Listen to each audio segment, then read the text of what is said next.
Hey y'all, more on the Reba saga. So I am taking her from one emergency facility to another emergency facility that can do surgery right now, or tonight that is, because just the way her enzymes are going and what they have discovered about her mean that we are better off getting this taken care of as quickly as possible. And what seems to be the problem specifically for her is that her gallbladder has created something called a mucus seal, which, go look that up if you want to know all the the gory details. But it's a bad situation. It's probably been brewing for a while, and we see symptoms when it gets to this point.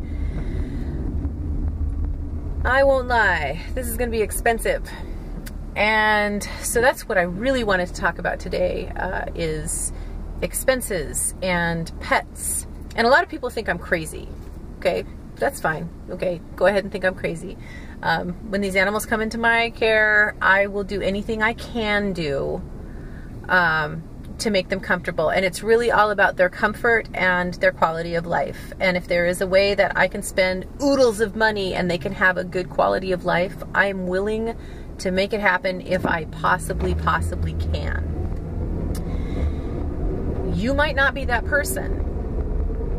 Okay, and I'm not really judging here because everybody's got different stuff going on. No pet should have to live in pain. No pet should have to live a subpar, sub-quality life.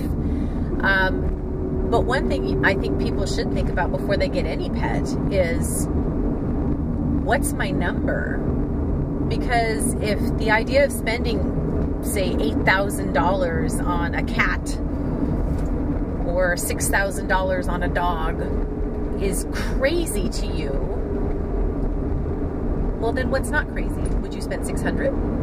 Would you spend $800? Would you spend $2,000? And it's one thing to think of your number ahead of time, and it's quite another to be faced with this animal that you really like a lot, or love, or consider a family member, or however you view your pet, and then be told, okay, this pet is going to die unless you get this surgery, which is going to cost you $5,000.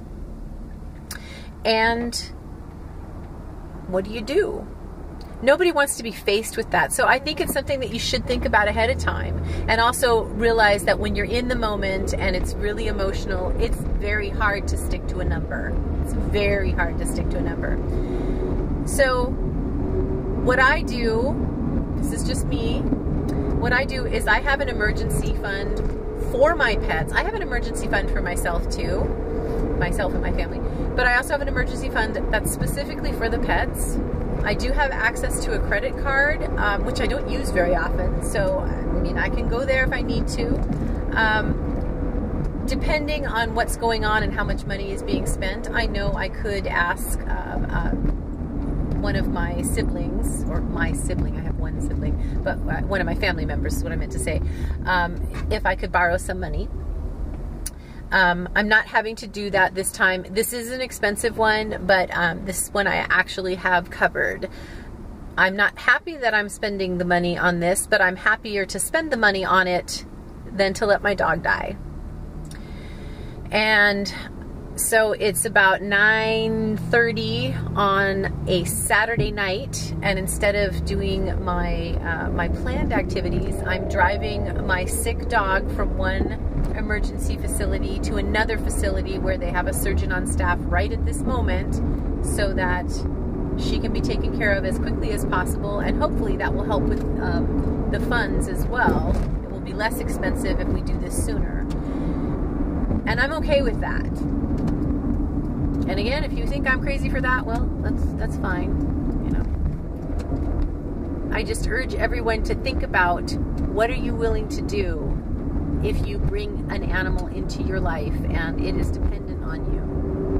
Okay, so I will update you on her gallbladder surgery, because it looks like that's what's happening, is they're actually removing her gallbladder, and then hopefully that will help the problem. But there are some circumstances that they can't quite tell about until they actually get in there, and of course surgery is always a risk. Right now, prognosis looks pretty good.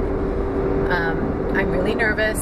I'm super, super emotional. I'm making efforts not to cry on this video here, but that's where we're at, and